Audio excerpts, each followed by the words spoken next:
So welcome po ulit sa isang webinar na naman na inihandog ni Department of Information and Communications Technology Region 4A through Tech for Ed program entitled Netiquette's Code of Good Behavior. Ayan.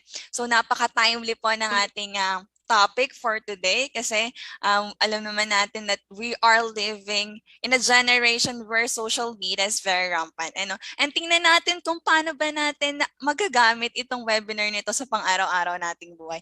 Let's say treat this webinars as assessment or para ma-assess natin yung sarili natin on how we act on social media. Ayan. Okay. So to keep the ball rolling, let's have first an opening prayer, followed by national anthem. Ayan. So please keep in silence and feel the presence of the Lord.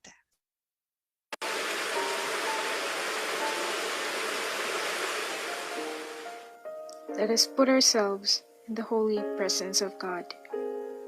Father in heaven, always merciful and giver of life, we humbly ask that you bless each one of us, from the speakers, program committees, guests, and participants. Guide us to make better decisions as we incorporate what we will learn throughout this activity. Thank you for the infinite blessings and countless opportunities. Lord, today as we start our activity, may we always be grateful to learn new things. Shed the light of your wisdom and bless each one, especially our speakers, as they will share their knowledge to us. Through your mercy and grace, may peace and utmost understanding shine and dwell unto us. Almighty God, accompany each one and help us concentrate for us to gain more knowledge as we listen attentively. This we ask in your name. Amen.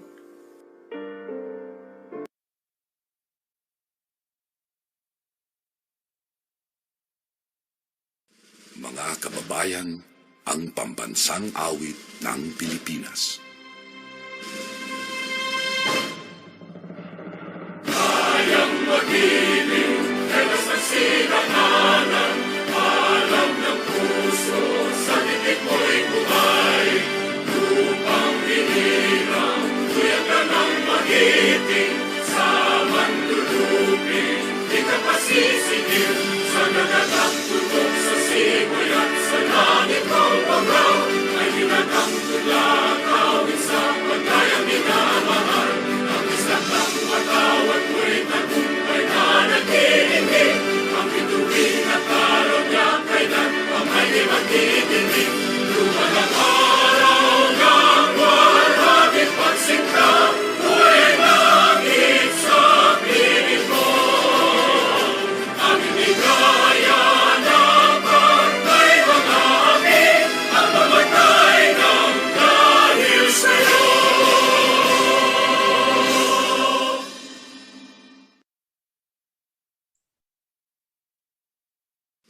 Mga kababayan, All right. Okay. So once again, welcome to our webinar entitled Netiquette's Code of Good Behavior. And to continue, here are the virtual etiquettes that one should possess as we go along to this webinar. Okay. So first, make sure to mute and unmute your microphone at appropriate times para maiwasan na rin ang distractions, di ba? So pa-unmute na lang po ng ating microphone, There were times na talagang nalilimutan nating mag-unmute. Naririnig tuloy namin kapag mayroong mga unnecessary kayong nababanggit during our webinar. Okay, next, raise your hand for questions and clarifications. Later on, we will be open the Q&A forum. If you have questions during the webinar proper, you may jot it down and later on, we will address it during the Q&A forum. Later, isasagutin niya ng ating resource speaker. Ayan. Next is locate yourself in a quiet or conducive learning environment as much as possible para ma-absorb natin yung magandang aral na makukuha natin sa webinar na ito. Dahil I believe that this very timely na dapat talagang mapanood ito or marinig ito ng marami sa atin kasi 'di ba ngayon talagang yung mga nagiging trending na yung mga fake news, yung mga let's say on how to treat the information na nakikita natin, kung paano tayo mag-express ng sarili natin in social media, napaka-timely niya. Parang everyday na nagiging issue yun, very trending na nun. Yun na nga yung nagiging trending ngayon. And next is, keep a bottle of water beside you to keep yourself hydrated. Oh, so ayan, meron pang pa-health tips si DICT4A. So keep yourself a bottle of water kasi baka mamaya na-dehydrate na tayo sa mga makukuha nating information. Oh, so ayan, so keep hydrated tips. Ayan. And here is another reminders. So ito po ating webinar has an equivalent certificate of participation. Next slide po. As an equivalent certificate of participation, however, we practice some guidelines sa pagdidistribute ng ating certificate. Okay? Okay, digital certificate issuance. Participants should accomplish the attendance and evaluation form to receive the digital certificate. Attendance form will be available during the first hour of the training and evaluation form will be available at the end of the training. Digital certificate will be available on 3 to 5 working days depending on the number of participants. There were times po na yung tulad nito, meron tayong Facebook Live, so meron ding nanonood, and then there were times na mag-aano din sila, mag-aano din sila ng certificate of participation or magre-request. So yun po, depende po sa dami yung working days na inaalat namin to accomplish your certificate. Ayan.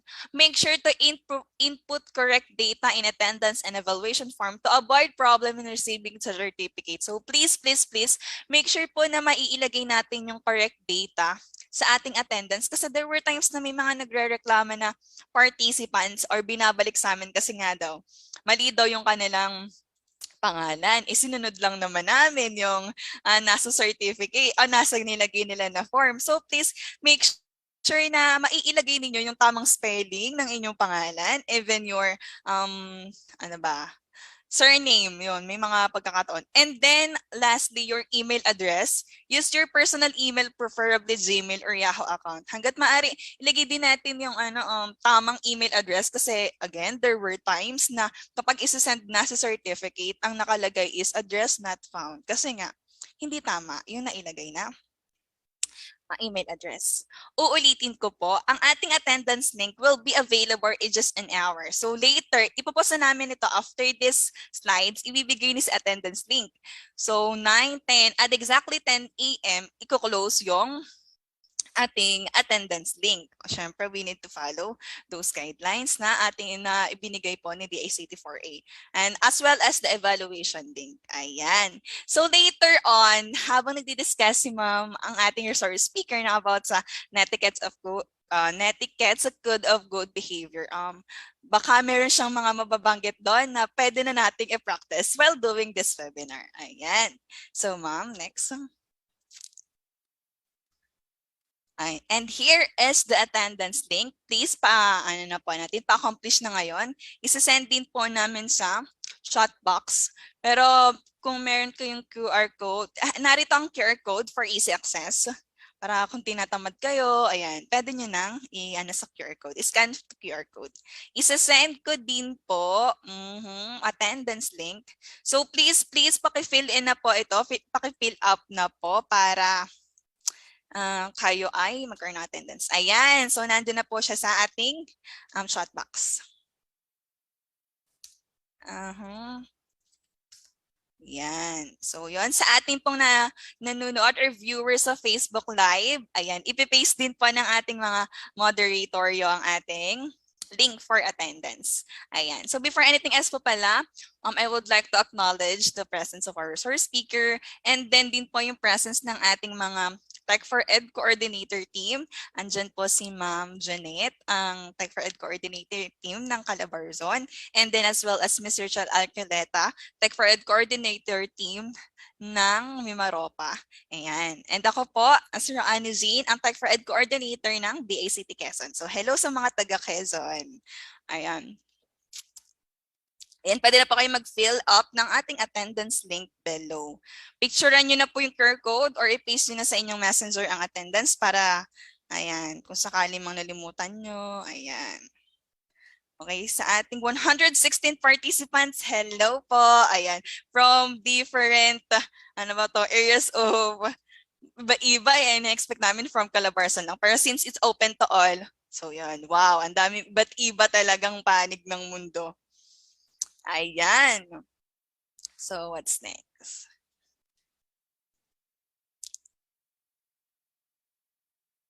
Next slide po.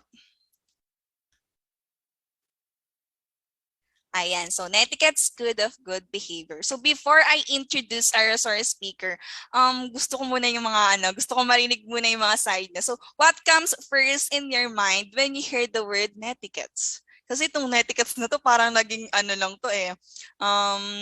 Though nag-exist na talaga siya sa dictionary pero naging mas siya, lalo na nitong naging rampant na ngayon social media. So what comes first in your mind when you hear the word netiquettes? Ayan.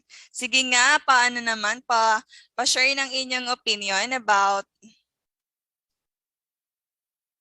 rules in the internet. Ayan. Ayan, behavior in the internet. So thank you so much.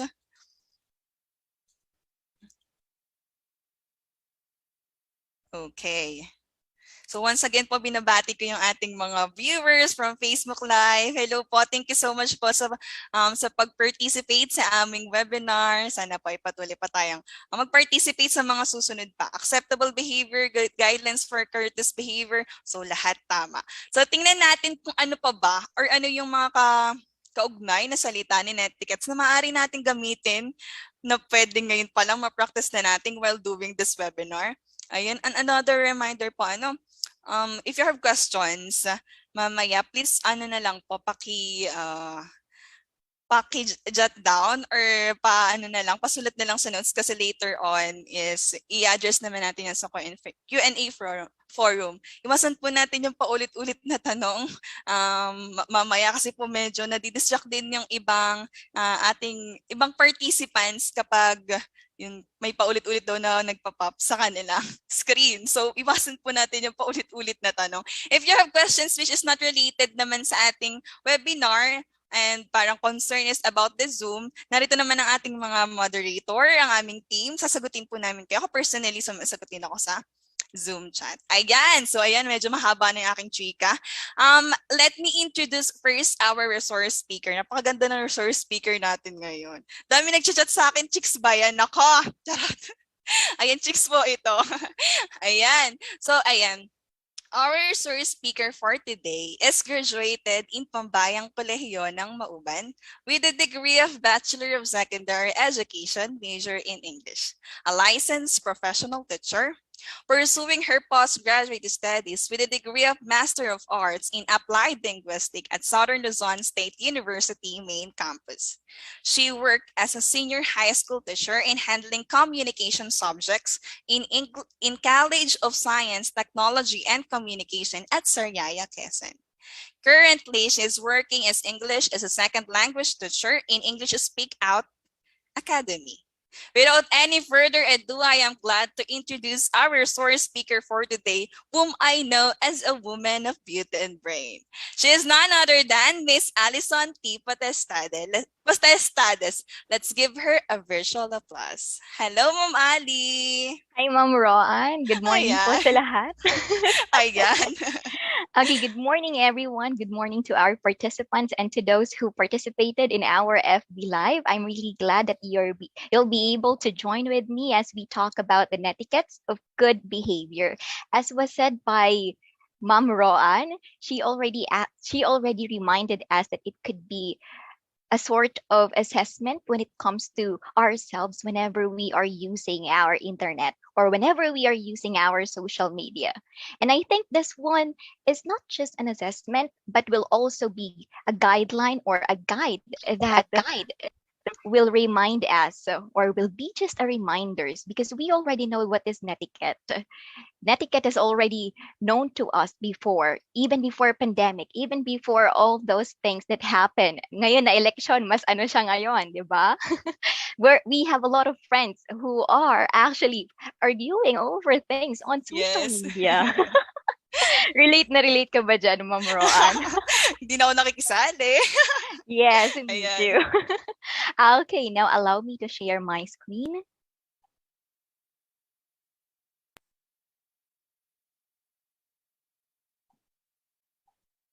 All right, now let's look at our screen in here, and we have the netiquettes of good behavior. I included a picture in here where people are actually discussing. Some are confused, some are still having questions, some are confident on what they are talking about. Well, it's up to us, but it depends because we know that we are in the cyberspace. So we must know that these people or the audience that the audience whenever we are commenting, posting, anything that we always do in the internet. People are always watching in us. They might not be commenting, replying on what you are talking about, but they are all concerned. And that's why minsan hindi natin alam, talk show na pala tayo ng bayan. Yes, and that's why we have or we must be reminded of the netiquettes or the good behavior whenever we are using our social media. Okay, now I actually made nilagay ko talaga dito yung picture na to simply because most of you are not turning on their cameras. I understand because in my town it's actually rainy, so pwedeng ma-delay yung internet natin. But I hope some of you were really attentive in here. As mentioned by Ma'am Roan, it's actually timely. I hope not hindi kayo matan dito dahil ayan, tulog pa, antok pa, required lang, ganyan. But I hope you'll learn something and absorb something in our trainings and webinar today. Now, let's talk about netiquette. So ano ba yung etymology or saan ba nanggaling yung word na netiquette? So from the word network plus etiquette, we have the word netiquette. Morphology class na. So Ma'am Roan asked you earlier, ano ba yung idea nyo when it comes to netiquette? And some of you have answered, and those were all correct. And you have a lot of definition of it. You have a lot of perception. What is netiquette? What do you view, or what do you think about this word? But in here, netiquette defined as the set of rules for acceptable online behavior. Because we can do anything on the internet. We have our freedom of speech. But of course, hindi naman lahat ng ginagawa natin is tama. So that's why we have to be reminded, we have to assess ourselves of this set of rules na katanggap-tanggap whenever we are using the internet. Now, let's talk about why is netiquette important. The first thing is that it helps enhance relationship with people. Whenever we keep in mind that we have this netiquette, we are able to develop, enhance, or even create relationship with people. Because whenever we do this, we apply this to ourselves. So we are able to think the possibility, the consequences that we are to create whenever we are going to do this thing. We are open to those kind of things. Na bago ko to gawin, bago ko to sabihin, I must think of this relationship that I'm going to have with this person. You are aware of the relationship that you are going to have whenever you are talking with the people around you or with the people on the internet. And by that, keeping in mind the etiquette, you are able to enhance your relationship with them. And I actually met a lot of people online. I've never met them before, but they became my friend in real life. Pero hindi naman ako nakipag-meet ng ako lang because hindi naman yun jowa thing. It's all about friendships because I'm a YFC, a Youth for Christ. So, namimit ko sila sa internet and then they nakikita ko sila sa conference, then I was able to, oh, ikaw pala yun, hello, ganyan. So from that, seeing them on Facebook, I was able to meet them in person, and then I was able to enhance the relationship that I have with these people. The second is that we are protecting your professional reputation and safeguarding your sensitive information. Of course, we have to treat the internet or our account to keep us safe. So we have to be cautious about the things that we are to post regarding to what is happening in our lives, and be we have to protect our sensitive information, of course. Kasi ayaw naman natin may expose into bad terms. So we have to be exposed in good terms. Pero I think it's not something that we always be boastful about. So we should always be humble whenever we are talking about, whenever we are expressing ourselves in the internet. And it can also reduce cyberbullying. Kagaya nga kanina, our definition of netiquette is code of behavior, acceptable behaviors online. So whenever we have this in mind, we will not be part of these people who keeps talking bad or negatively about the other person, because we know how much it hurts. Yeah, sakit-sakit na. Okay, masakit makakita ng comment whenever we encounter negativities on the internet, lalo na kapag that person is referring to us. So sometimes we are triggered of those things. Pero whenever the other person is the one who's encountered and not us, so it's not the one, hindi tayo yung involved dun sa communication na yon or dun sa comment na yon. So we shouldn't be part of those negativities. Instead, we could lift those person that is being bullied, so we can reduce bullying.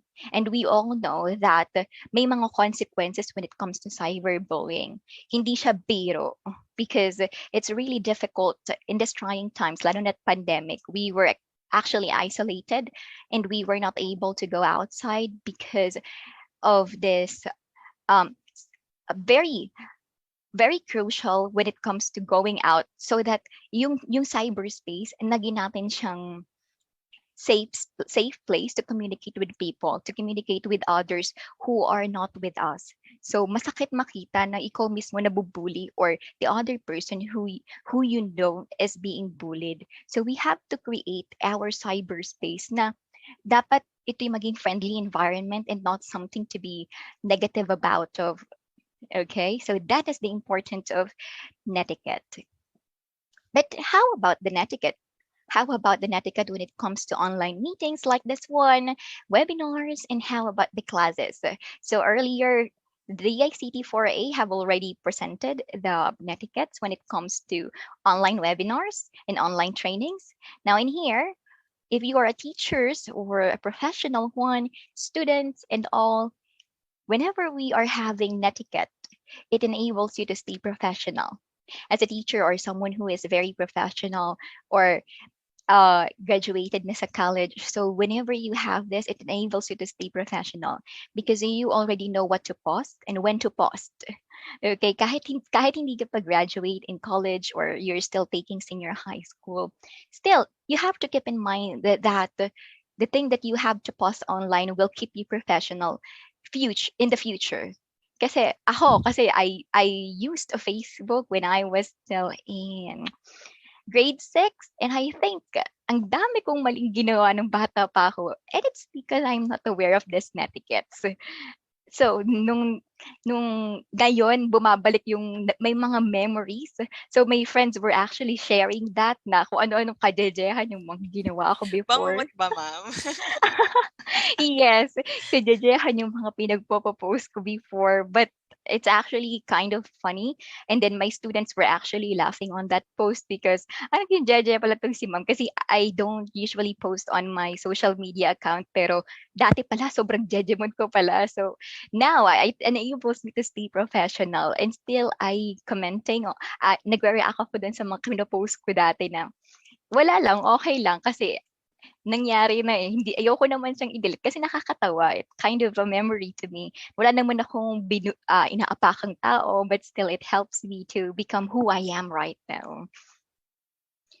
And it also allows you to respect other meetings attendants or classmate, because whenever you are turning off your microphone, you're able to keep a quiet place or to keep the communication smooth. So nagiging ganun yung ating communication whenever we are having online meetings or classes. And the message discussion can be easily comprehended. And if yan, nasabi ko na nga kanina, nagiging smooth lang yung communication natin. And then, whenever the communication is smooth, we were able to comprehend the meetings and the things that are being discussed. Now, in here, humans are social creatures, and while understanding cultural norms that comes naturally in our physical environment, it can be harder in digital spaces. It's actually quite easy to adopt in our environment whenever we are talking with our friends, unless medyo shy type tayo. Pero I think it still depends on us, because I used to be a shy type person. I used to be an introverted one. But this person who smiled at me, I think she's my friend already. So madaling mag-adjust in personal. Like when you are sitting with someone, you can just say, "Uy, anong name mo? Kumusta?" Ganyan. So we are able to adjust into this kind of situation that we are in. But whenever we are having this communication online, it's quite different. It's quite difficult, lalo na ngayong era. But I think before, way back, 2014, 2016, I think it's much easier compared to these days, because those era, 2016, 2015, uso pa yung mga group GM, "Ayo po, good morning," like that, text-text pa tayo, ganyan. Ang bilis mag-create ng friendship to those people na, maka-text mo lang ngayon, maka-chat mo lang, meron na kayo agad na code. Tawag dito, yung ginagawa niyo, sige anong tawagan natin, best pop, like that. Sobrang daling gumawa ng friendship before. But unlike now, it's actually quite difficult, because I think everyone looks up to themselves as if they were superior. So we have to be very vigilant into this kind of situation, because not all of the people were able to have this kind of communication like in the first picture. But most of the time, the people who are introverted, or the people who likes to keep themselves in a quiet space, sometimes they are being doomed by the social media, kasi they feel like, ah, belong pa ba ako dito sa social media, like that. So we have to be very vigilant when it comes to that.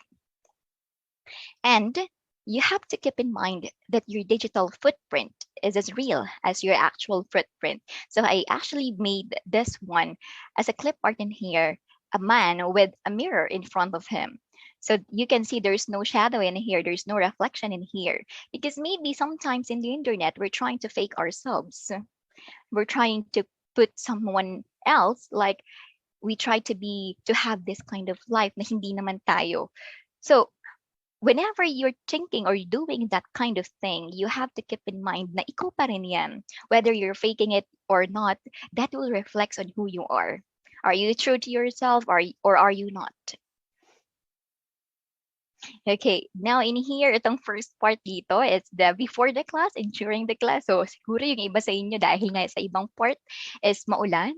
So depende kung ganito ba talaga yung reaction nyo or ganito. But I hope you're very attentive, just like this dog. Pero sana all throughout ganito pa din.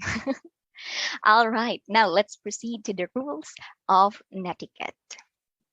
The first one is to represent yourself well. Self-presentation is crucial online, and we already know about that. It depends on you on how you are going to present yourself. As like what I have said earlier, it depends on you whether you're faking it or you're being true to yourself. But no matter how much you try to become somebody else on the internet, no matter how hard you try to put yourself, like acting yourself out or trying to be true, you have to be really you. You have to be yourself, because it will affect your mental health and how you perceive about things. And that's why you have to think na dapat ako to, kasi if I'll be trying to fake who I am on the internet, I think this will somehow affect on what I'll be talking about to people kasi there will be times that we will be boastful about something like, oy, alam mo ba, nagpost ako ng picture, so there's a lot of likes in here, there's a lot of shares in here.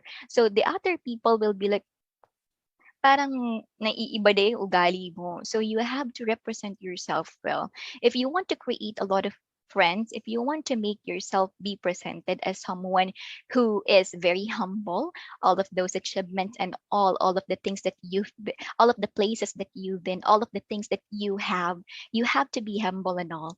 And you have to represent yourself well. Although sasabihin ng iba dyan na, okay, sabi represent yourself well. Ito ako eh. Ito ako eh. Like that. Yes, that's who you are.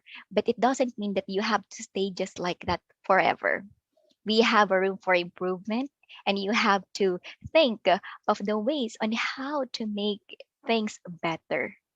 All right. And of course, when it comes to tawag dito, when it comes to um if you won't say it directly to that person in personal situation, then better not to say it, because you will be putting yourself in a place na pwede kang mahusgahan ng lahat, although it's just a private message.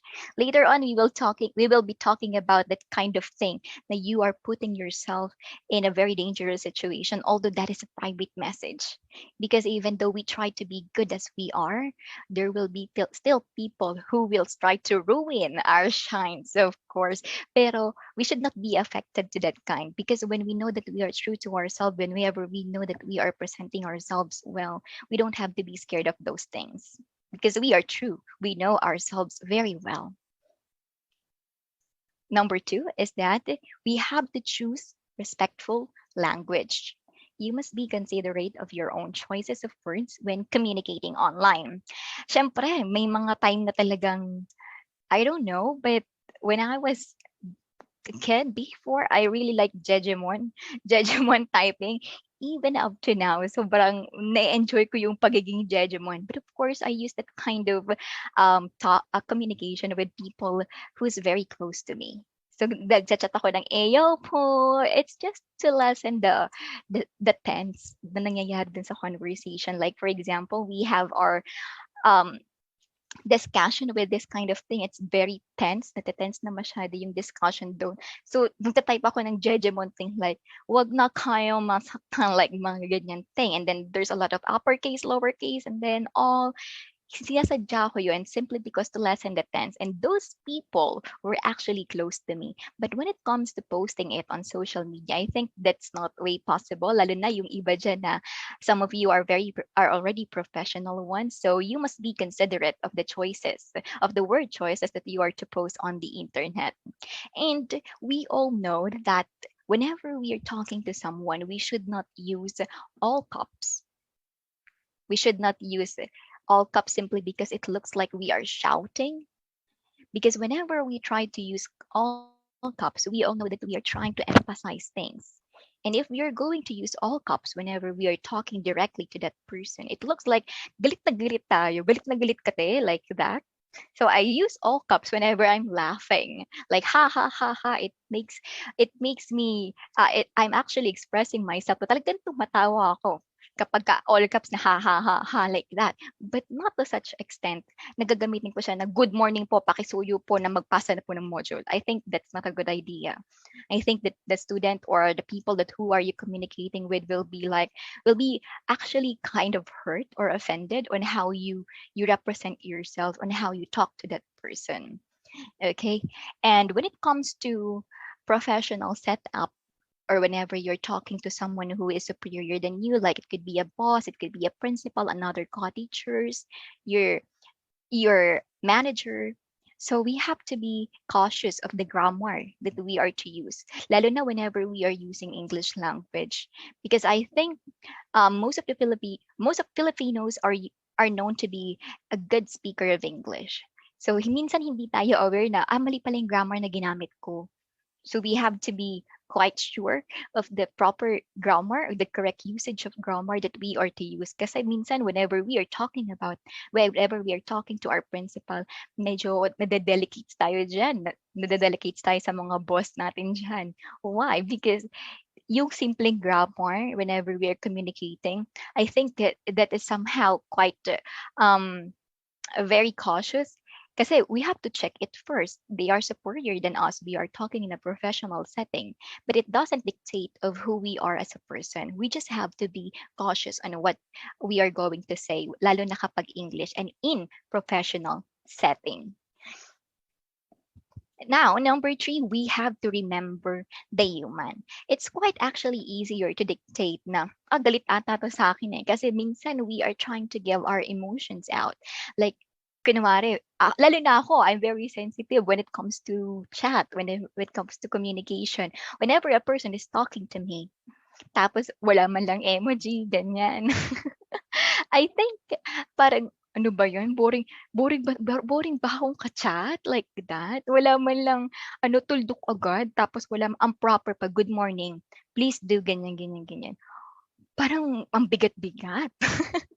So, it's actually quite difficult for us to decipher that kind of context because nasa internet tayo.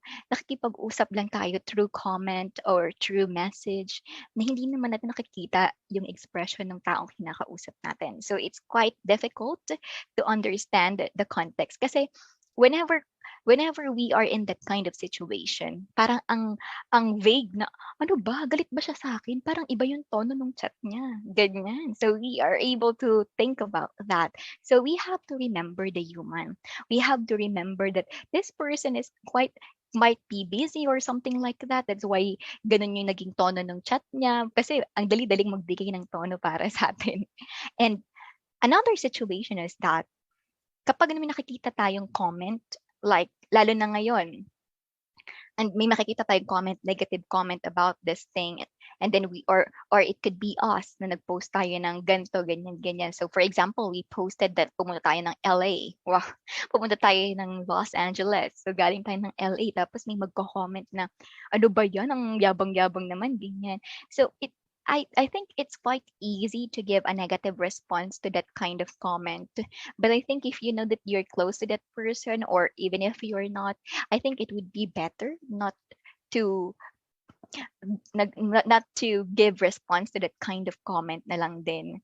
It's up to us whether we are going to delete it or not, but we should not be involved into this kind of negativities.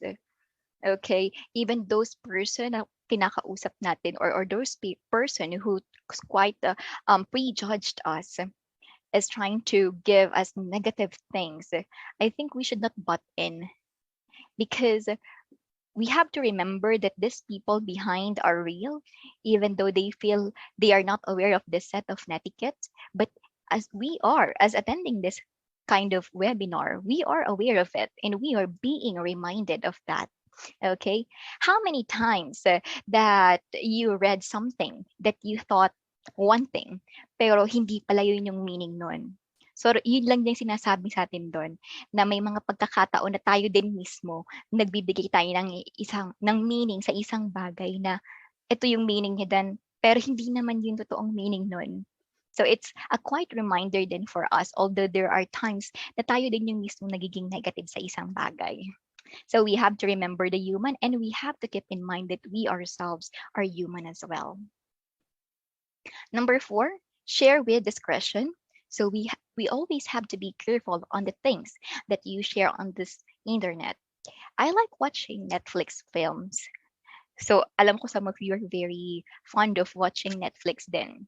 So whenever we are watching this Netflix things, there are actually quite documentaries when it comes to posting on social medias. And some kids are being kidnapped, some houses are being robbed because this family will be going to another town and then they will be posting it. So alam nung mga taong dun na walang tao dito sa bahay na to. So the tendency is that it could be robbed. The house could be robbed. The things that you left in your home could be robbed as well. And also, kapag tayo din mismo yung nagpo-post, it could not be a place where we travel. It could be ourselves. We have to be very careful of that. Kasi we have to know where we are. Saan ba tayo nagpo-post? Is it on Facebook na nakikita ng almost lahat ng relatives natin, ng friends natin, common friends and all, lalo na kapag ka naka-public. So we have to be very cautious of that. Ako, I used to post things that I like to post, lalo na pag mga selfies ko lang. So it's just on the Instagram, the people I'd like to share my pictures lang. So pag trip ko lang i-post sa Facebook, sige, post natin. Pero most of the time, I post my selfie na hindi naman kailangan i-post on my Instagram because I know I choose the audience that I want to share my pictures with. Kasi I I'm I'm actually a jejemon talaga.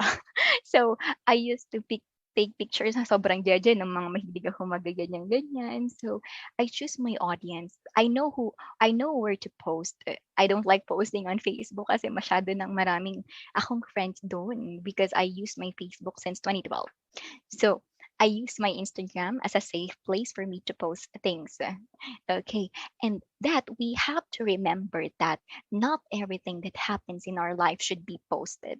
Although we want to express our gratitude to ourselves, like it's fine if you wanted to post things like I'm an Emma Lister, I'm an honor. It's good because hindi naman tayo lahat fortunate to have that kind.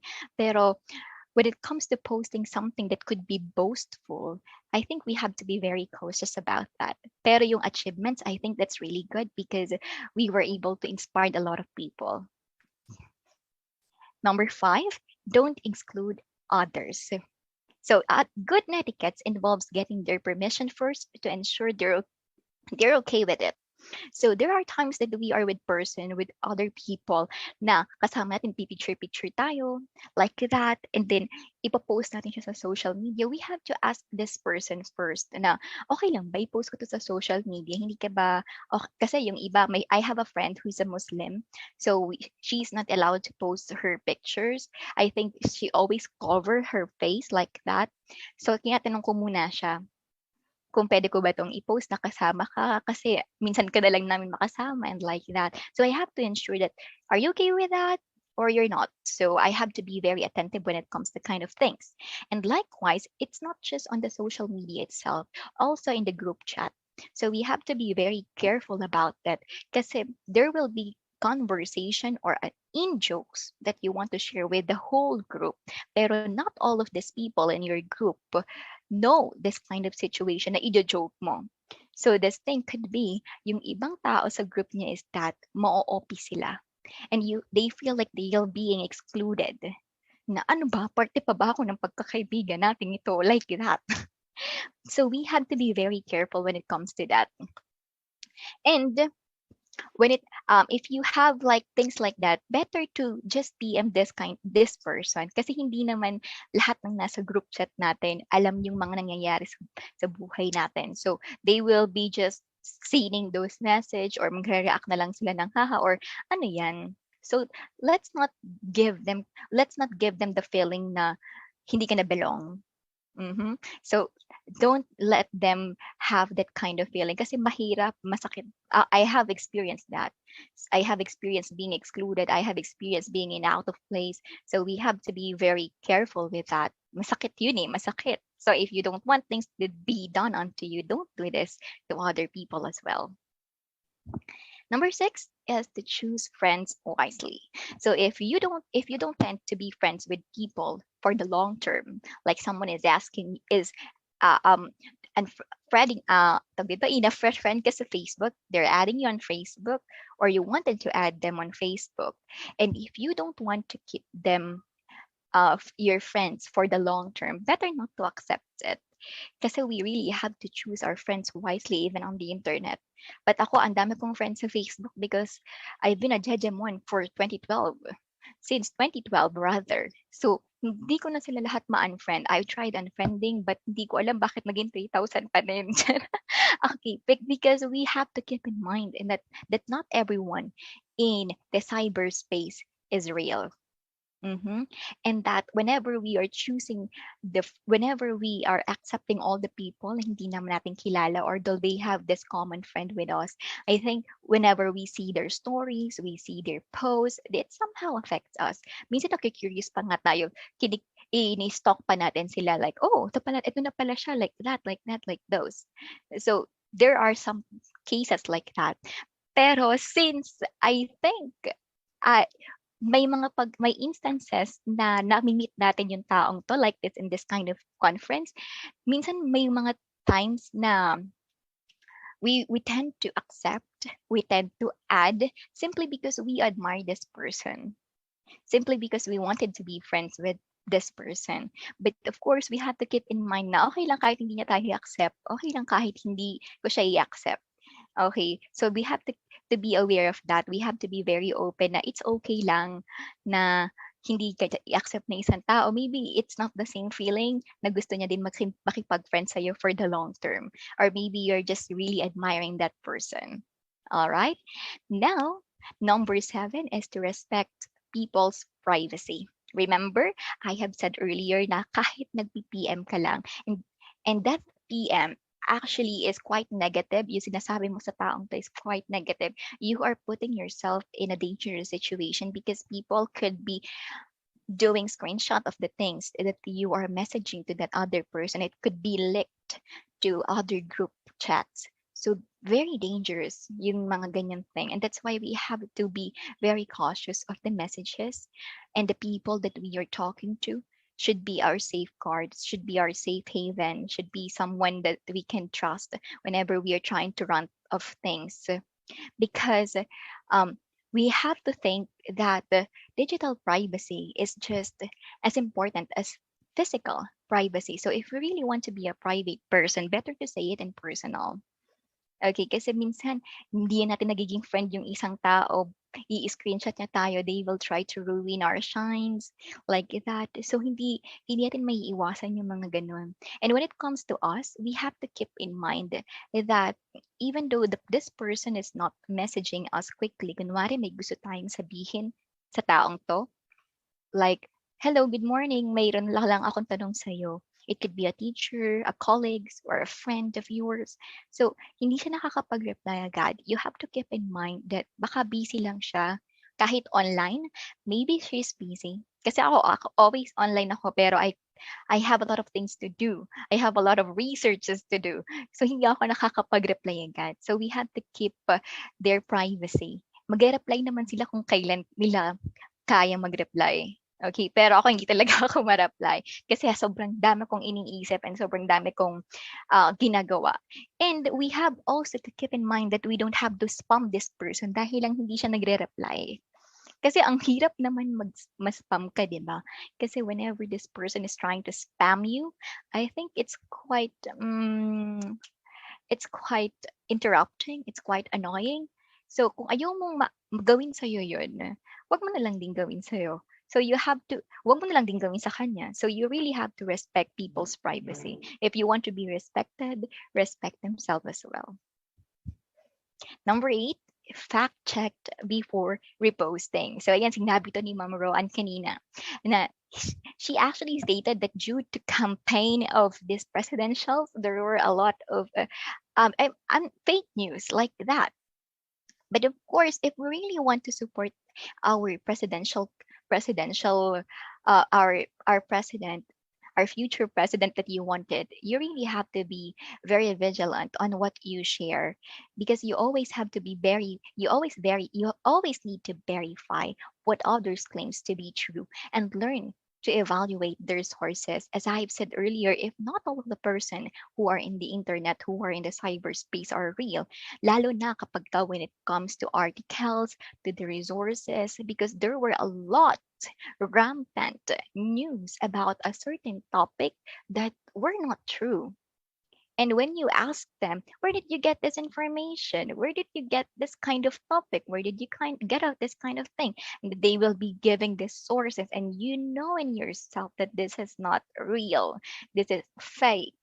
So I think it will be better if you're going to, if you really want to comment on that post, if you really want to get involved on that post na, oh, fake news to, ganyan, like that, keyboard warrior ka na.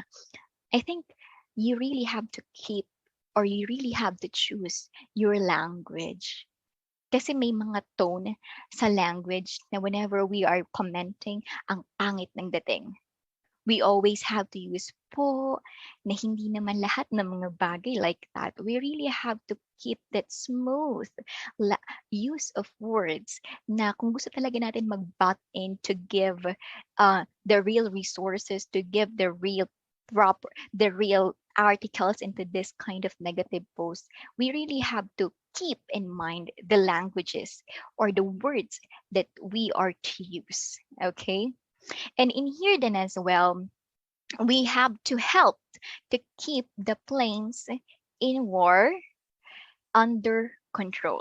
Kasi even though we don't butt in into this kind of negativities, may mga kaibigan tayo na ito, si ganto, ito, si ganto. So they will be commenting and people were actually arguing and dami nagre-react sa comments nila. So we have to keep them we have to help them keep the flames under control. We have to, if we are friends to this person and we are friends to this person, try to keep them relaxed. Kasi I think people will keep on trying to make themselves superior, lalo na kapag ka-comment section to. Kasi ang daming nakakabasa, ang daming nagre-react. And it will be a talk show of bayan, like that. So if we don't want to comment or mag-comment tayo dun just to make sure na, okay itong magkaibigan to, okay itong mga kaibigan ko, better to PM them, to send them a PM na, oh, tama na, like that. And of course, if you yourself are the one who's posting something like that or something like an article, you have to keep in mind na know where you are. I am in Facebook. My audiences were these people. I have these common friends. And you yourself, you should not be provoked. Because if you will be provoked, then the negativities will follow. Kasi naiinis ka na, bakit? Sino bang tama? Sino bang ganyan? Sino bang mali? Like that. So we really have to keep in mind those things. And whenever we try to share about something, we of course have to be cautious. Tama ba itong sinishare ko? So, and that's why we really have to think na hindi lahat ng nasa internet is tama. Hindi lahat ng nasa internet is totoo. So, we have to fact check first, lalo na sa mga nag-aaral dyan, you are doing your research. So, in research, dapat facts, hindi dapat opinion. Lalo na din sa internet kapag ka-serious topics. Pero kung ayaw mo naman maging involved like me, I don't want to be involved into this kind of situation, although I care. I'm just reading. Pero, I always keep the flames na dapat okay lang to. So I try to message them. That's what I do to help lessen the fire in them. Kasi ayoko din ma-provoke, may tendency na I tend to get annoyed as well. So ayoko talagang mag-butt in. So magkaano na lang ako unless you are really my friend and I really care about you. But of course, I try to keep my language intact. I always use their words to say because all of the people will read it, even my students. So I really have to be careful with this kind of things. Ayan, so fact check before reposting. Number 9, response to emails and text promptly. As I've said earlier, you have to respect your audiences. You have to respect the things, even if they don't reply immediately. But whenever you are that someone who doesn't like to reply easily, and then there is this job interview, there is this your principal, there is your manager messaging you, I think you have to really respond. You really have to take time to reply to that kind of messages because they need your immediate response. So from that kind of situation, you really have to take time. Ano ba yung priority mo? You set your priorities. So in this kind of situation na kailangan talaga nila yung immediate response mo, please do it. Okay? So allow yourself to be interactive. to these people kasi they are the ones na hindi chika yung sasabihin sa'yo. They are the ones na work yung ibibigay sa'yo, and they are the ones na talagang mga kailangan, duties, responsibility of yourself, of you as a person, or you as a teacher, or you as a colleague of them, you as a working person, yun yung mangbibigay nila sa'yo. And that's not a chismis, although that's somehow a little bit of chismis, just to lighten the tense under the circumstances na kailangan mong gawin. So you really have to be very prompt in replying these messages.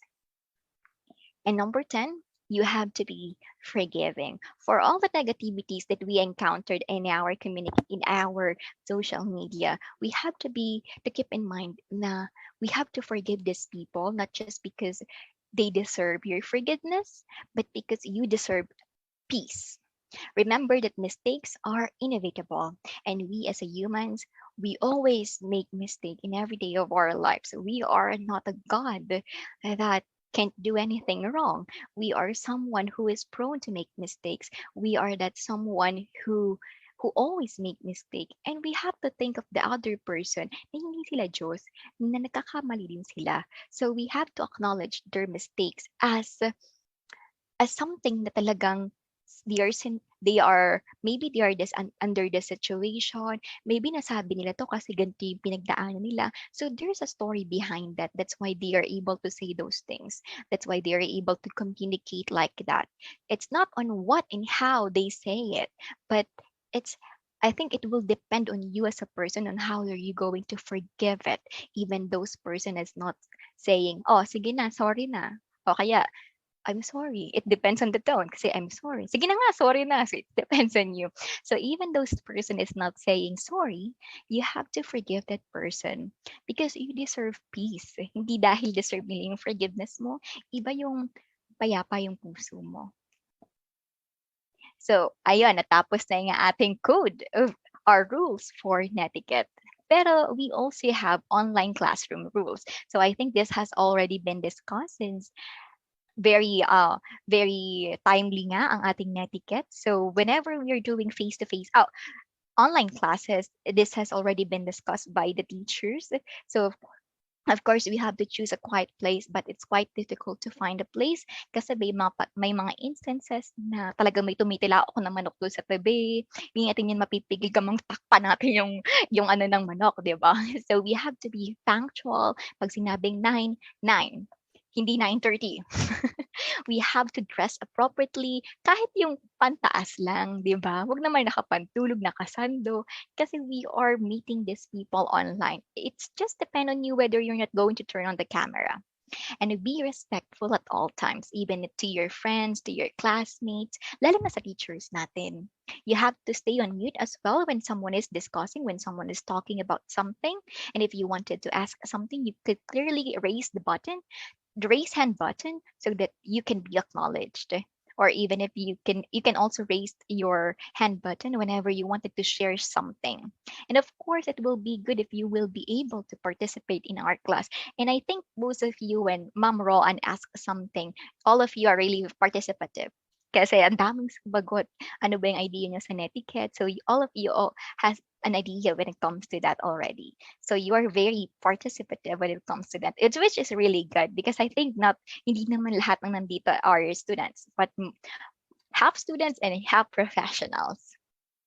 Okay. So here, there's are just some funny memes that I found on the internet. So credit to the owner of these pictures. So mom yelling at me during online class, then na-realize mo na, ala, mic ko pala naka-open. And also, I have experienced this a lot of times. Hindi naman ako, but yung student ko, di na lang ako nagre-react. Okay, now, like this one as well, as a teacher or my former teachers who's with me today, I think we really have to be very considerate when it comes to our students kasi not all of them na may kakayahan magkaroon ng internet, magkaroon ng Wi-Fi, so they actually still suffer. Kasi I thought in Sariaya, and malalayo talaga yung lugar sa Sariaya, so mahirap talaga yung ibang internet doon. Because we have done house to house like that, nagbibigay kami ng modules sa barangay, so it's quite difficult. So I have experienced this kind of students na talagang nahihirapan silang mag-adjust. So we have to be very considerate of that. And I think malapit na naman mag face-to-face. So yes, this will all work out. All will be fine. Ayan. And also this kind of student, this kid na merong bad internet connection. Okay, now how does technology affects communication?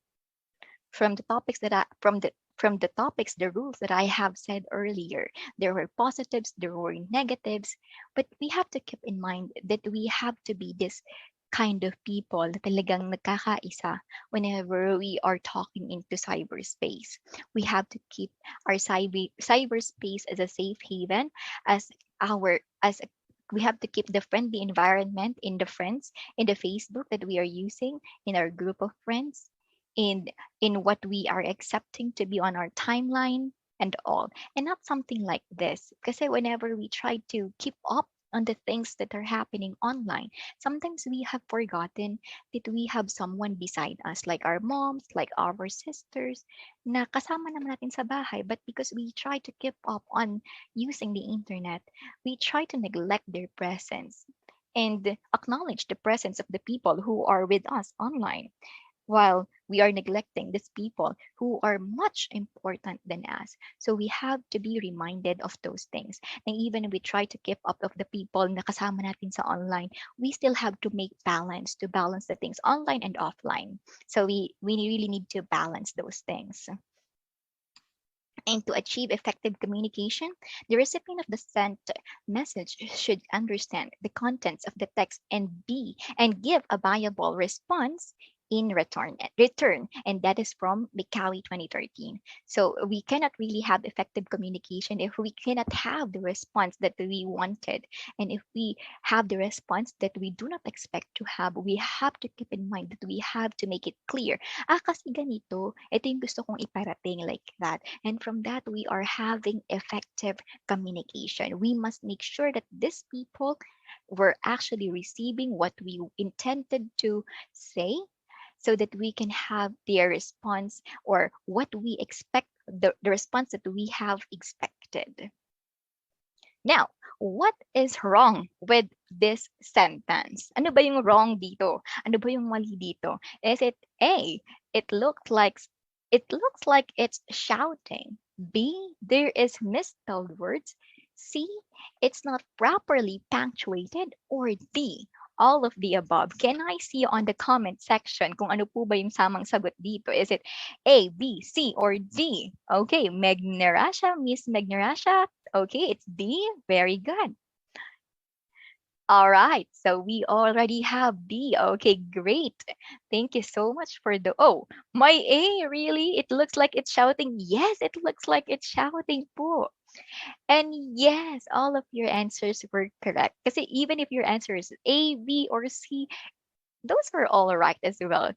But these were all wrong. Lahat mali. Mali yung punctuation. It looks like it's shouting. May maling spelling. So it's all of the above. Okay, thank you for the responses. Now, how about this one? Why do we use smiley face? Bakit nga po ba tayo gumagamit ng smiley face? Can I have some responses to this? Bakit tayo gumagamit ng smiley face? To what? Ayan, mga nag-iisip pa sila. Appreciation, yes. Okay, so we actually try to appreciate this person. Kaya what, good morning, and then you're making a smiley face or a smiley emoji. I think you're trying to appreciate the new day, that the day is a new day and you have a new life to take on things. And that's why it is to A, to decorate a message, B, to confuse a recipient, C, to waste time, or D, to express an emotion that might be hard to do in writing? What do you think is your answer for this one? Is it A, B, C, or D? All right, so all of your answers were all correct. It's D. Hindi naman ako mahilig sa D, ano? Sa D na sagot. Charot. Okay, now that's all. And we have to keep in mind that whenever we are communicating online or offline, remember that the other person is human with feelings. So if you have any questions, I think we can answer that in our questions and Q&A later on. Thank you so much, and I hope you've learned something today. Thank you so much, Ma'am Ali, for this informative and timely discussion. Parang naano ako, na-starstruck ako kay Ma'am. Parang all throughout, nangatiin lang talaga ako sa kanya. Hindi ko lang kung ma-absorb ko ba yung mga tinuturo. Kasi ang galing-galing niya talaga. Nagagalingan ako sa kanya. The way she express, talagang the perfect tone. Hindi naman yung parang nagpo-focus na lang ako. Or ewan ko lang kung yung ibang mga viewers natin ganun din. So, napaka-timely ng ating discussion for today. And i-highlight ko lang din yung ilan sa mga natutunan ko or personally kong narinig kay Ma'am, which is pwedeng narinig niyo din. So according kay Ma'am, nabanggit niya din kanina, sabi niya is, your digital footprint is as real as your actual footprint. So tama naman yun, no? Parang yun kasi, tayo kasi, dapat kung ano yung pinapakita natin in digital or in social media, it reflects who we are. Nagre-reflect yun sa beliefs natin, sa principle natin. That's why we should be cautious sa mga pinopost natin. Though I'm not saying naman na it defines your personality, kasi minsan nga gusto mo lang pwedeng, for example, you always post mga memes, yung mga nakakatawa. It reflects your personality as being funny. Yan, gusto mo lang maghatid ng saya. Pero may mga, let's say, may mga limitations na dapat yung mga ipinapost natin is pag-iisipan natin. Kasi sometimes nga, pwede yung maka-apekto kung paano tayo ipe-perceive or makikilala ng mga taong nakapaligid sa atin. Another thing is data privacy is important as a physical privacy. Ayan. So, tama din naman yun. So, tulad nga ng nabanggit ni Ma'am, lagi nating pipiliin kung ano yung ating mga ipopost kasi sometimes hindi naman siya necessary to post pero pinopost mo. So, we should be careful about that. Kasi nga, hindi natin alam kung ano yung maaring epekto nito dun sa mga taong nakakasama natin or dun sa mga taong nakakakita ng mga post natin. Ayan. So, kaya ba? If you have your questions, sige, let's open this Q&A forum for your questions. Sige, titingin tayo ng mga questions kung meron. Wait lang. Okay. I also realized something, Ma'am Roan. What is that, Ma'am? ang bilis ko pala mag-talk kasi we are Oo nga, nabibitin nga ako. Nabibitin nga ako, parang ang bilis masyado, parang we want more. Meron ka pa ba yung idadagdag? Kasi actually, our POI is until 11. So, ayun, parang nabibitin kami. Nabibitin ba kayo? Comment heart nga. Baka mapipilitin pang mag-share si Ma'am. Kasi talagang, ang ganda ng topic. Talagang walang halong kaplastikan or what. Pero, very informative, very, very timely, and kapupulutan din talaga siya ng aral. Para bang sinasampal tayo ng realidad ng mga topic na yung mga mga nakalagay doon or yung mga list of basic netiquettes na dapat nating ma-apply. Basic lang siya pero nanenegleg pa natin paminsan-minsan kasi nga kinakain tayo ng let's say kinakain tayo nung masamang epekto ng social media. So wait lang po, hindi ko makita ang ating questions. Wait lang, ha? I actually intended, ma'am, to make it short. Why? Is it because whenever we are listening to something like webinars and it's quite Yes. too long already, although this is kind of reminders na lang. I think this will be, people will tend to be bored already kasi we were taught to make it concise and Mm-hmm. precise as well. As we Yes. keep our time, din naman we have to be very factual. And since we will be answering questions then, so ayun. Oo, yes, tama yon. Parang si Mami na si Ma'am Ali. Oy, meron tayong viewer from Pambayang Kalahiyon ng Mauban. Yung katulad nating Hindi graduates. ko kaya yung compliment. Iba si Mommy ka. Pero alam mo, ang galing talaga, Ma'am Ali. I chatted on our former colleague. Sabi ko, ang galing na ni Ma'am Ali, na insecure na ako. Parang ayoko na. Ayan. And then here pa yung mga comments beside na. Think before you click. Ayan, ang ganda. Very short pero ang laki ng impact. Think before you click. Cliche itong kasabihan pero nakakalimutan natin. So pag-iisipan muna bago mag-click.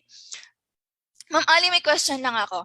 Do you think what are the things na nagiging trigger sa mga tao para mag-comment sila? For example, ako, ano yung kadalasan nagiging trigger sa tao para mag-comment sila ng negative, particularly sa isang information. Ayan. Sa tingin mo, yung mga effect or mga bagay na nagpupush sa kanila para mag-act sila ng ganon. I think it depends on the emotions that they are feeling at the moment. Mm-hmm. Kasi, ano ba yan? Nasa mid ako. Okay. Kasi for example, that before when I'm still a college student, I think Mm-hmm. I tend to reply to those kind of negativities and comments because I'm actually tired for the whole day. Kasi sa klase, mapagod, ganyan. Mm-hmm. And then, sobrang active ko pa sa social media. Parang yung social media is the way, doon ako nakikipag-communicate to people. And then I'll see something like this.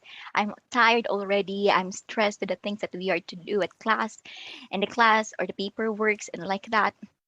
And I think those kind of emotion, nag-mix na siya. And then I'll be reading something like this negative. Syempre, makapatalo ba tayo? We are not, we are not aware of these things pa, di ba? Yes. Kasi we are just, I think, reminded by the netiquette when the COVID-19 has happened. So doon, nagko-comment tayo ng, yan, ganyan-ganyan kasi, ganito, ganyan-ganyan. So we try to bot in, we try to comment then. So nagtitrigger tayo on those emotions that we are feeling in a certain time then. So I think that's why we really have to be very reflective. That's why we really have to think na, pag nag-comment ba ako nito, mababasa ba to ng nanay ko? Mababasa ba to ng teachers ko? Mababasa ba to ng ibang tao? Kasi we are not commenting na para lang doon sa taong yun. It's actually for the people to view. And I'm not, hindi ko siya alam dati. But now, alam ko na siya ngayon. So that's why even though I try to, kasi I have been commenting something din naman. Even today, alam mo yan, nabasa mo yan. Pero the tone that I use is actually really really nice. I try to make it very nice kasi that friend of mine is sobrang close din naman sa akin. Ayoko naman siyang ipahiya like that. That's why I really have to choose the right words to say. Yes, of course. Yun nga, like what she said, pipiliin natin yung mga words or the language that we use in expressing ourselves. Kasi ako umaamin din talaga. Ako talagang minsan pumapatol din ako sa mga comments na hindi ko naman dapat patulan, pumapatol ako. But kasi nga, there is, parang meron yung ego natin na sinasabi, gawin mo yan, parang nanggigigil tayo, which is the thing na kailangan nating i-control. Kasi nga, yun din yung pinagbumula nun, yung natin, yung ego natin, yung kagustuhan natin na, teka lang, naiinis ako, yung ganon na moment. May question dito from Katrina Kayanga. How are you judged in cyberspace? What do you mean by that? How are you judged in cyberspace? Siguro, sa akin ba? Yeah. Okay. Siguro, it depends on the social media. If I'll be using my Facebook account, that is my professional and my past judgmenting. Okay, siguro way back before, I was judged as someone ano ba yan, jeje mo naman ito. Even today, kasi mga nagbabalik nga, binabalikan ng mga Mm. friends ko yung mga post ko dati.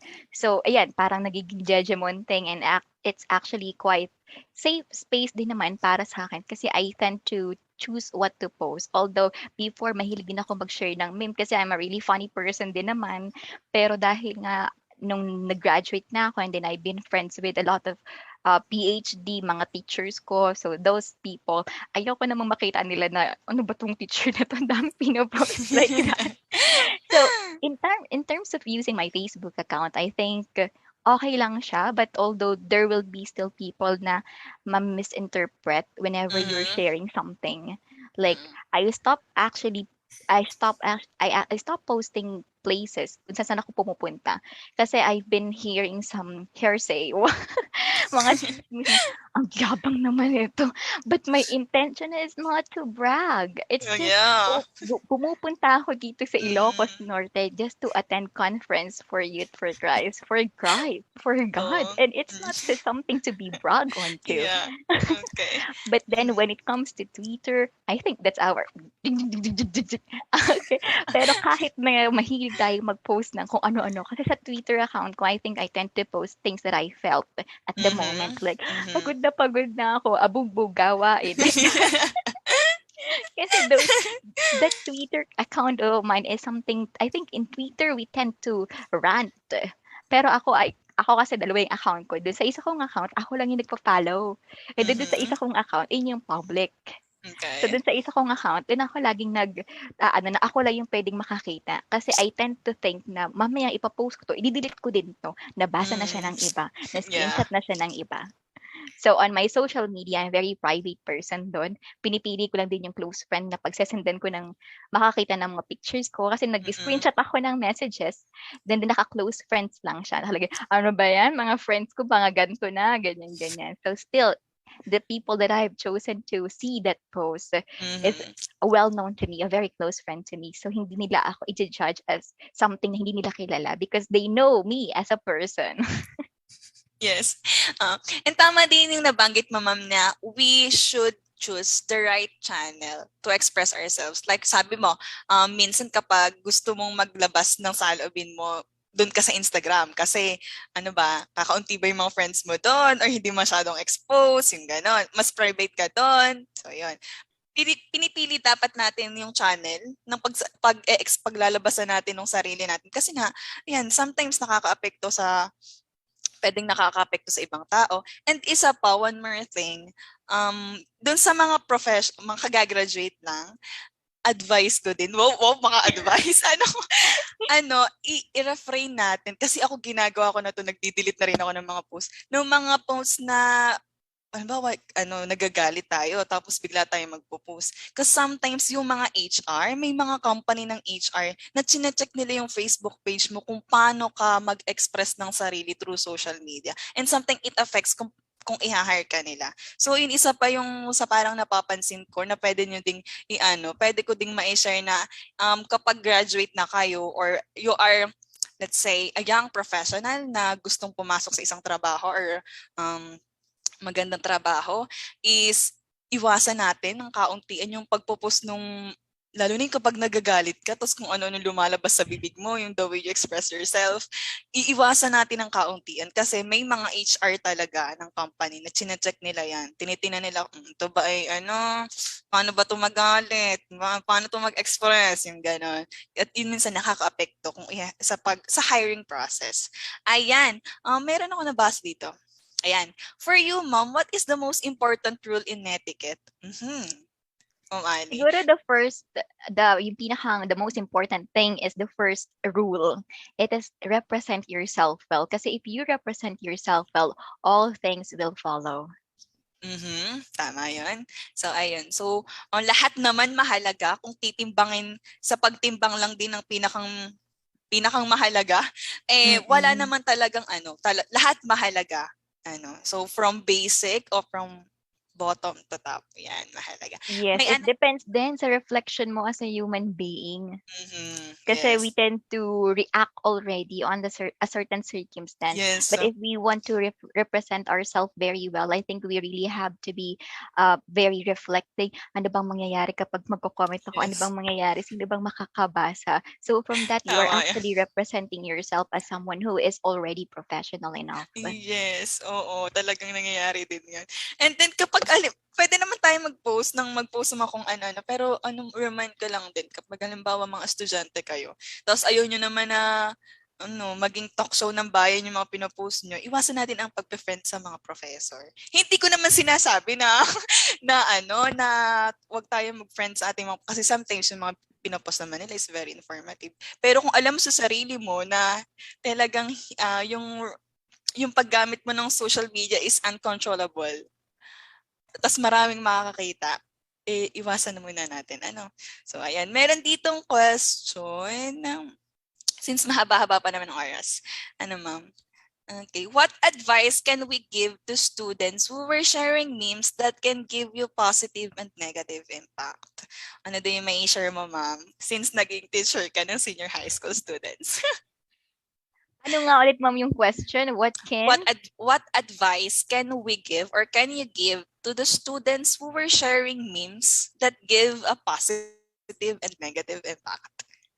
I think when it comes, most of the memes are, the intention of the memes itself is quite funny. It's to make people entertained. So yun yung talagang intention ng memes. But of course, the content itself, it still vary. It could be it could be funny or something funny sa iba, but still hindi siya funny sa iba. Like for example, ito na lang since very rampant, pero it's very critical, a critical controversial topic. Kasi it's election day. It's election month. Coming na siya. So there were a lot of memes when it comes to this presidential people na talagang some people are trying to make it funny. Ako minsan nagre-react din ako kasi nakakatawa naman talaga. So because the intention is to make people entertained, but the thing is that it leads to misinformation na pwedeng mag-spread sa mas marami pang tao. So, I tend to, since kalat na kasi siya so there were a lot of memes na talagang kalat na. So, I tried to keep myself calm na I try not to be provoked. Kasi kasi maraming, even teachers are trying to give I have a lot of friends who are teachers and they're trying to give their own perception about these things. I just don't, ako as a person, this is me as a person, okay? So, hindi talaga ako nagbabat in kahit may part talaga, ano ba, naiinis na ako. Iniisip ko na lang, hindi ako pwedeng ma-provoke. I really have to keep myself calm kasi if I will be provoked, I won't be able to keep the flames in wars under control. Yes. Kasi na-share na siya sa sobrang daming tao. So wala na akong magagawa din unless I am the admin of that page na talagang nag-share ng funny meme na yun. Kasi even before election, there will actually a lot of this thing na talagang nakakatawa. So nag-react ako ng kasi marami akong students na mahilig talaga mag-share ng meme, even teachers. So naghahaha talaga ako, ha ha ha ha ha ha. Kasi puro meme na nga yung timeline ko Kaya pag nagpe-Facebook talaga tawa ko ng tawa. Pero dahil nagkaroon nga tayo election nga, nagkakaroon ba ng negative things about the certain like that. So I think it's up to us, it's up to our personality, pero syempre we will not be judged on something that we do online. That's what we have to keep in mind in ourselves. Pero dahil nga it's a public space, so we really have to be very careful on how we will be representing ourselves. So yun, it's up to you as a person, it's up to you on how you're going to perceive things, kasi whenever I give you 9, you will see it as 6, even though to me it's 9. Yeah, tama yan na ma'am. So, tulad nung binasin, depende naman yun sa'yo. And I remember one thing, Ma'am Ali. Yung sis teacher, kunyari sa students, meron siyang nakakatawa talaga na, na nakita sa Facebook tapos pinost niya na memes. Yun pala, yung memes na yun, parang something connected dun sa school. So, one tendency, pwede, may pagkakataon, kasi this experience ko one time, kinonfront siya ng teacher kasi parang nag-post siya ng about sa guard. Ayun, something Mm-mm. about sa guard. So, kinonfront ng teacher ng professor na dapat iwasan natin yung pag-post ng mga ganong bagay, lalo na something connected naman sa school. Kasi parang, ano ba yun, parang it reflects nga sa pagkatao mo or kung paano ka ba mag-react sa mga sa paligid mo rather. Ayan. So meron naman tayong question from Facebook Live. Is it healthy enough to always post everything and ano yun? And almost everything? Is it healthy enough to always post everything and almost every day? Parang gano'n. Siguro gusto Oh. niya is, ano ba, healthy ba na mag-post ka everyday ng lahat ng meron ka? Mm-mm. Mhm. Siguro, if you are not mature enough, I think for you it's okay. And ikaw, if you are a teacher and then the student is a friend of yours on Facebook, and then magpo-post siya, good morning, breakfast na, good afternoon, lunch na, I think you will be kind of, you think of that as, okay, nanggaling din ako dito, but it's not on social media. I use this through text, like, good afternoon, may quotes muna, good afternoon, lunch na kayo, like that. So, naiba lang yung ginamit natin na channel. So, ginamit natin yung cellphone before, but these kids are using the Facebook. So, ako, it's quite funny for me kasi nanggaling din ako dito. I used to have this group message on text lang kasi hindi naman dati ganun kauso yung Facebook. So, these kids were actually doing it for fun without thinking na healthy ba to or not because they are not aware of that. But if you are a Mhm. mom that who are with us today, I think you can talk to your children because that is for me is not a healthy thing to do if you are already at teenagers or 18 above. I Mm, think that's not a mm, healthy thing to do because if you will be doing that, people will see it as if you are boastful kasi why are you mm, posting this things like that kasi ako I used to post things like that before. Like, ito mm. yung pagkain ko today. Meron kaming gantong bagay, bili ni mama, ganito, ganyan. Nag-reflect ako, sabi ko, paano pag wala na ang binibili yung nanay ko, wala na akong ipopost, hindi na ako keep up sa public. So, I stopped using that. Yun yung idea ko before. But now, I stopped doing that kasi I realized na it's not healthy for me. And I think that's somehow a little boastful kasi you don't have to post anything on social media kasi it's quite dangerous then if you'll be doing that there will be some people who will try to stalk you na okay Mhm. andito siya punta dito siya kasi hindi naman natin alam yung danger na binibigay sa atin ng Yes. internet. Ayan, so tama din 'yun. And, sa akin din naman, okay lang din naman na mag-post ka everyday as long as, sarili mo 'yan, eh. Pero 'yun nga, dapat, ready ka sa consequence nito. Tsaka puwede ka nilang yung 'pag everyday mong ginagawa yung pagpo-post, puwede kang matagyan ng mga marites na hindi ko naman lahat na, nag-post na naman si ano, gano'n. Puwede pang pagbulan ng tsismis or puwede kang i-ano ng tao, araw-araw na lang itong nagpo-post, wala namang kabuluhan. So gano'n, i-ano din natin, yun nga, i-assess din natin ang sarili natin. Kasi okay lang naman na mag-post everyday as long as it is informative, as long as it is ano ba, required, pero not to such extent. Wag naman nating abusuhin yung privilege to express ourselves. Ano? Then, ito pa Yes. may question. Are you suggesting, Mom, that whenever we are angry, we should not be posting anything that would reflect our vulnerability? What is the best way to avoid such post?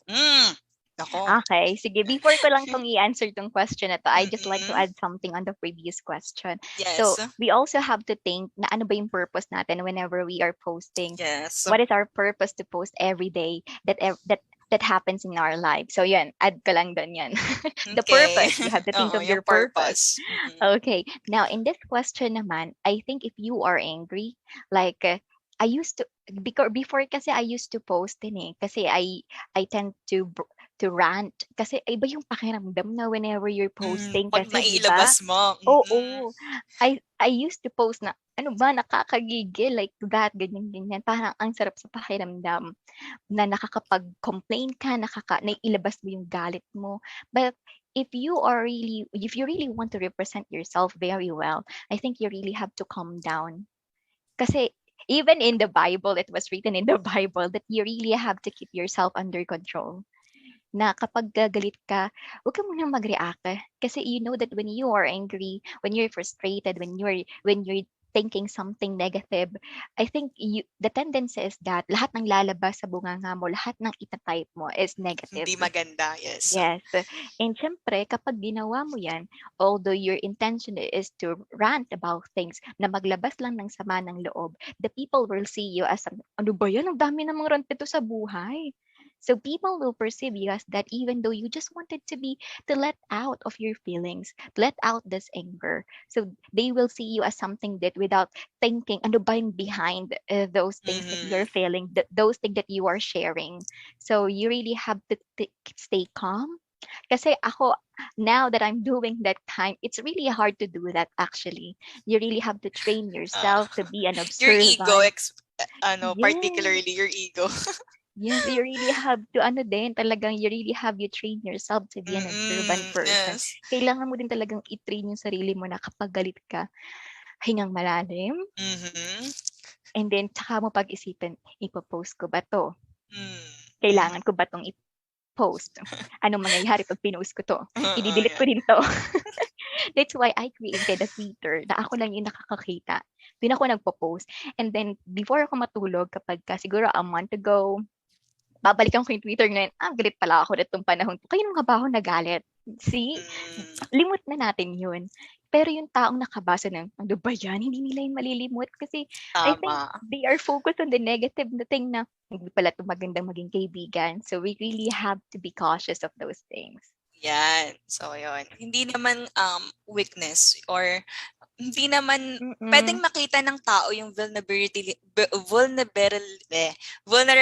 natin the way we express ourselves. Pero hindi nakakabawas ang pagkatao natin kung hindi natin na-express yung sarili natin through social media. Diba? Yes, exactly. Ayan. And I think those people who can see your vulnerability as something, your vulnerability or your features as you as yourself are those people na talagang nagmamahal sa'yo. Kasi they won't see it as your weakness. They will see it as your strength because you are able to express yourself and the things that you are sharing. Right? Pero if you will show this vulnerability to those people na wala namang pakialam sa'yo, they will see them as something negative. Yes. And they will see you as someone na, ano ba to? Feeling naman ito. Kala mo naman sila may problema sa mundo. Di ba? Tama. Pero kung matatagan ka pa ng ganun. Masaya ba ang puso mo, Ma'am Ali? Ay! Naman.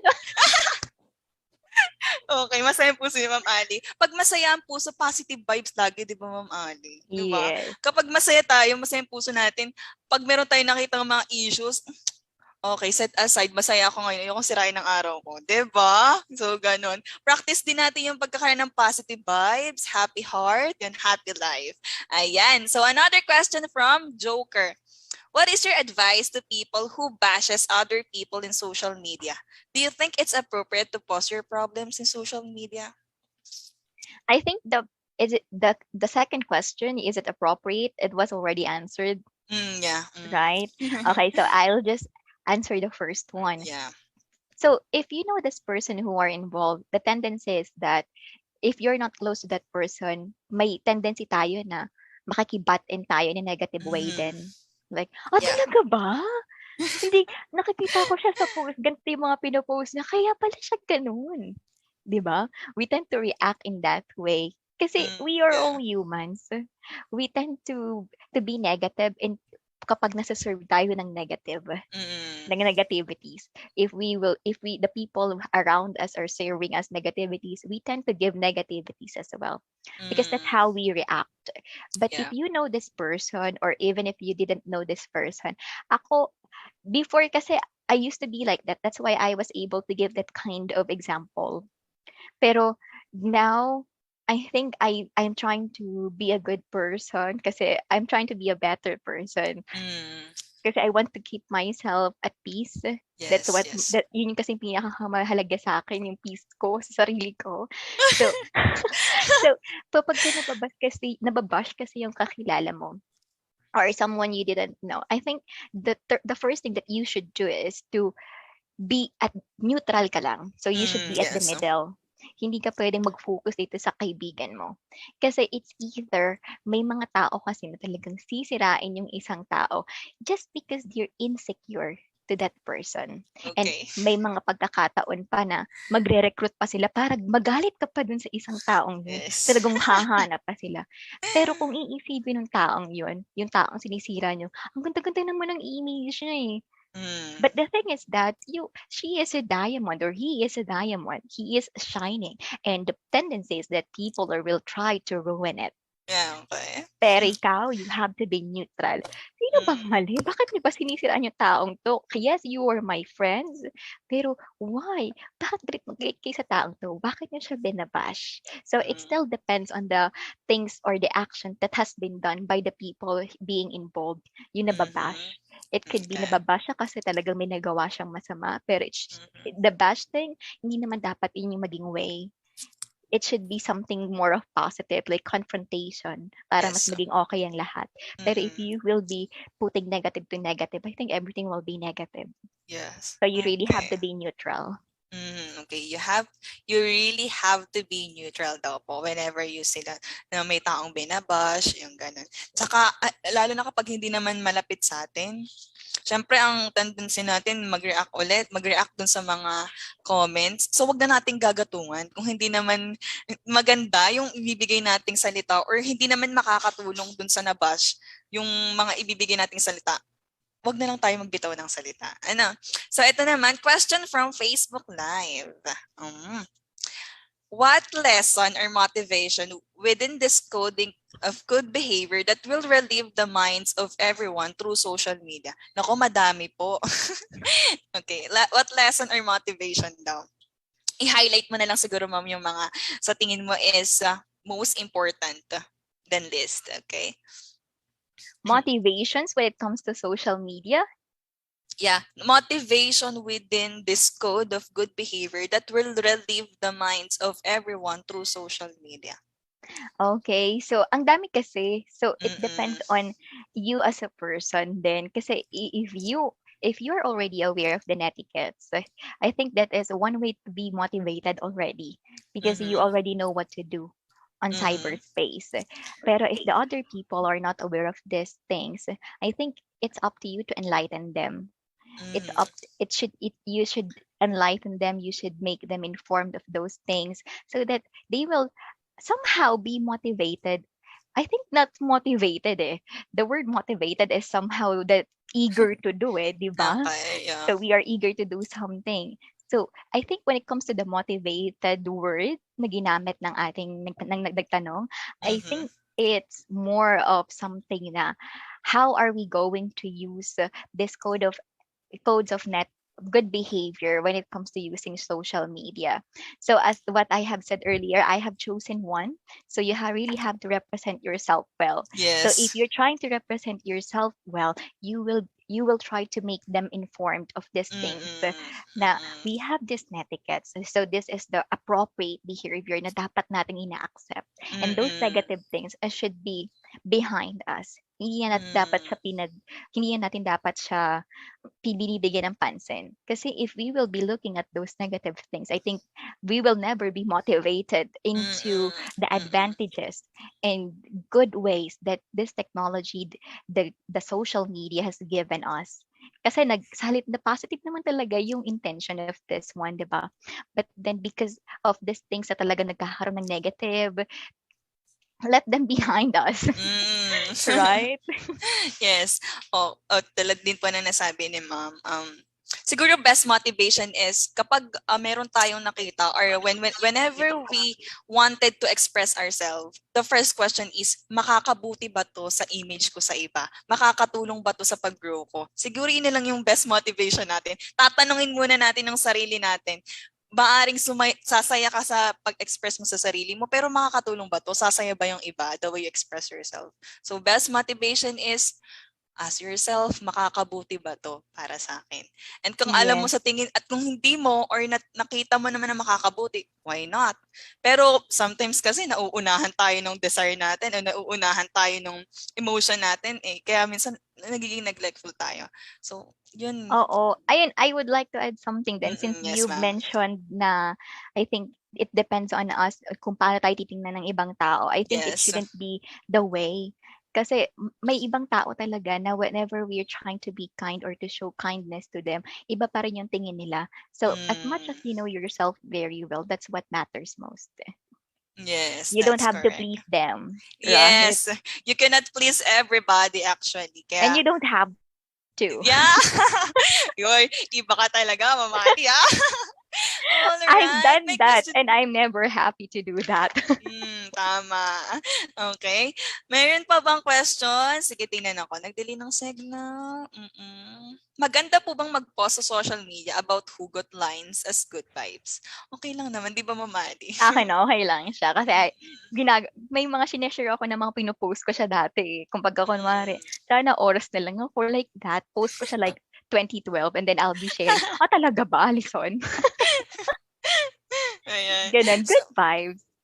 yung basta magbibigay ng good vibes sa tao, why not? Kasi sometimes hindi natin alam na yung mga nakakabasa pala sa post natin ay nagbibigay, para bang yung post natin yung nagbibigay kasiyahan sa kanila. For example, ako mahilig ako mag-post, tapos yung post ko pala is ang ganda ng epekto sa iba. Hindi din natin alam. Basta as long as nagbibigay siya ng magandang anong positive impact sa tao, why not? Pero Yes. syempre, be responsible din kasi sometimes nga, sumusobra tayo, or yun nga, minsan may mga sensitive na tao na hindi naman natin hawak ang pag-iisip. So, though hindi ko naman sinasabi na tayo yung mag-adjust, i-control din natin kasi responsible din dapat tayo sa mga pinapost natin. So, ayan, may question pa ba? May iba din kasing tao na mahilig din talagang mag-share ng memes. Yan, oo, di ba naman marami tayong kilala. Ang tingin ko sa taong yun, talagang very funny. Tapos magpo-post siya na, pasensya na kayo, nilalike nyo na lang yung meme ko, hindi na ako nakakatawa.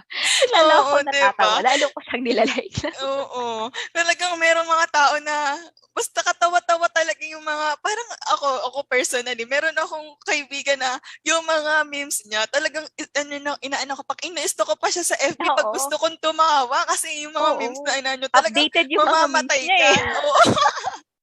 Totoo ka dyan. Mas updated pa yung memes niya sa status niya. Diba, there were times. Pero shout out dun sa mga kaibigan ko talaga na nagpapasaya sa akin. Tuwing yung mga memes na nakakatanggal ng stress, diba, mamali? Alam kong ano ka din, friends mo din sila. Oo, ngayon hindi na memes yung sineshare nila nagre-recruit na sila. Nagre-recruit na ba? Ayan.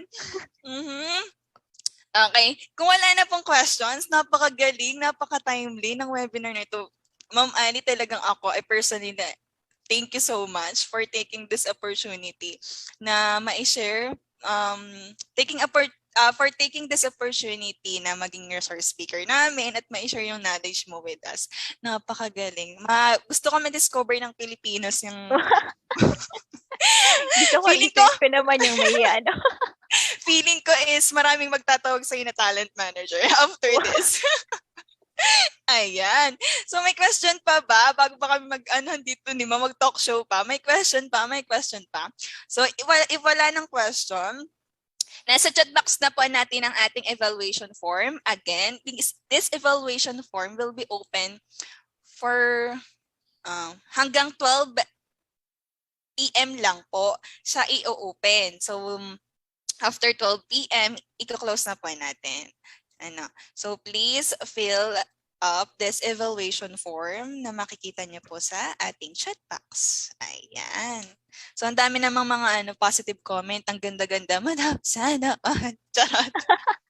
Ay, Ma'am Roan, I have a concern kasi there are some teachers who are asking me to send them the copy of my slides, my PowerPoint. So how am I going to give them the Are you willing? Kasi, ma'am, we practice the data privacy. If you're willing, then we we assist. Kasi sometimes, since ito ay nasa Facebook Live, hindi na kami nagsasend ng recordings kasi pwede nilang balikan through Facebook. But if you are willing to share your PowerPoint, then we will give naman. Or if you have friends na nakikita mo dito, ayun, pwede mo na naman po siyang i-initiate.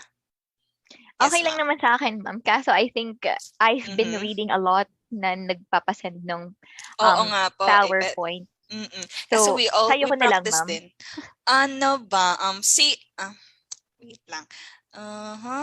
Kasi actually, hindi kami talaga nagsisend ng presentation as we, ano na namin yun, ang protocol na din ni DICT kasi nga, Hi, ma'am. aming, May I speak yes ma'am. po? Mm-mm. Regarding sa presentation ni ma'am, we can send it the link where we will save it in a drive, then Lang po. together with the certificate po.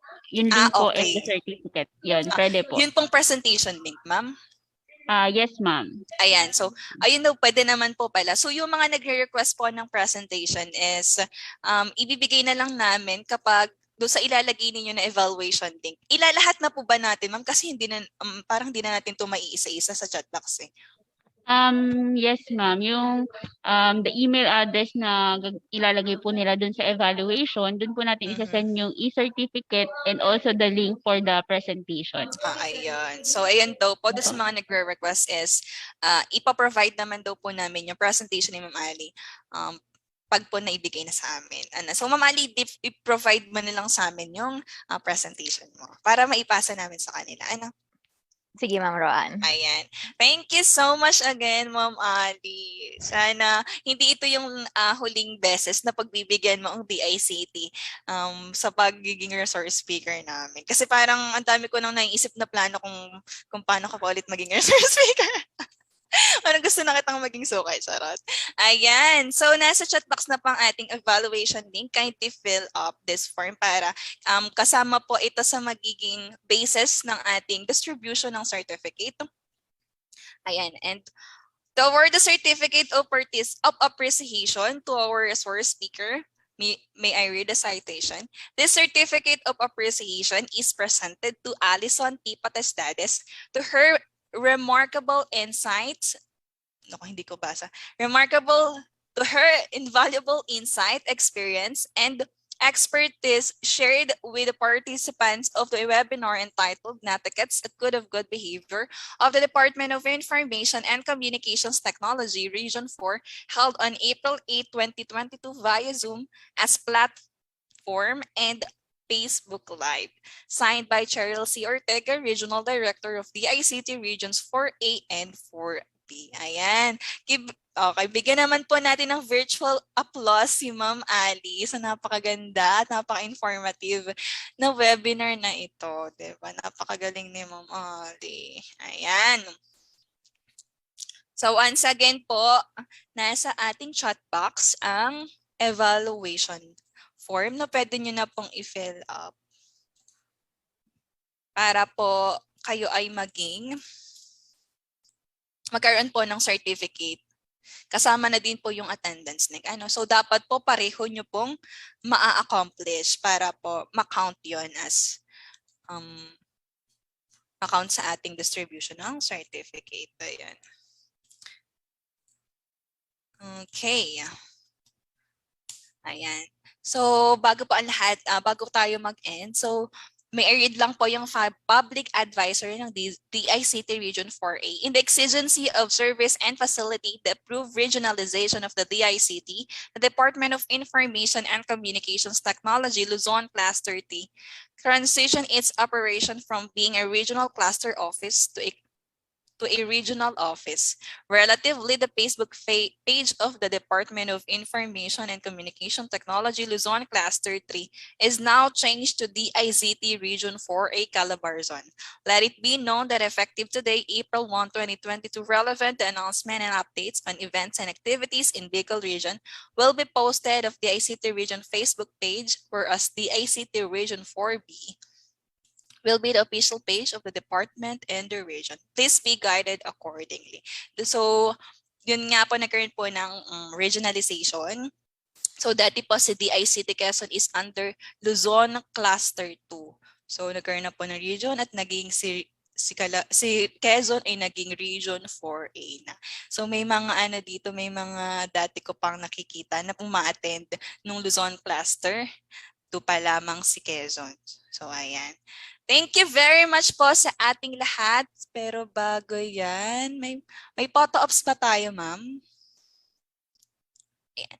So narito na po ulit ang evaluation. Kapag ayaw nyo naman po na mag-type, you can easily scan the QR code para yung access natin is mas mabilis. Ano. And thank you so much din po sa ating Facebook viewers. Parang ang dami nating Facebook viewers na nasa 500 plus. Thank you so much po sa ating Facebook viewers. Yung attendance natin is umabot ng 1,500. Wow! Ma'am Ali, ang dami mong viewers ha, 1,500. Ay, Ma'am Ali, magpapabalay ka ba ng iyong Facebook? Normal na tao lang po ako. Magpapafollow ka ba ng Instagram? Charot. Ayan. So si Ma'am Ali po is very humble din. Yet ano siya, very popular sa Mauban. Ewan ko ba? Charot. Ayan. Ayan. Makukuha, yung pong certificate ibibigay namin 3 to 5 days. Depende po sa dami. Tulad po na nabanggit ko kanina. Yung attendance po natin na form, umabot po ng 1,500. So, medyo tatrabahuhin po namin to ng matagal-tagal. Pero, isasad naman po namin ito. Ano? Wala na ho bang question? Do we have photo opportunities po ba, ma'am? Yan. Thank you so much po. Ayan.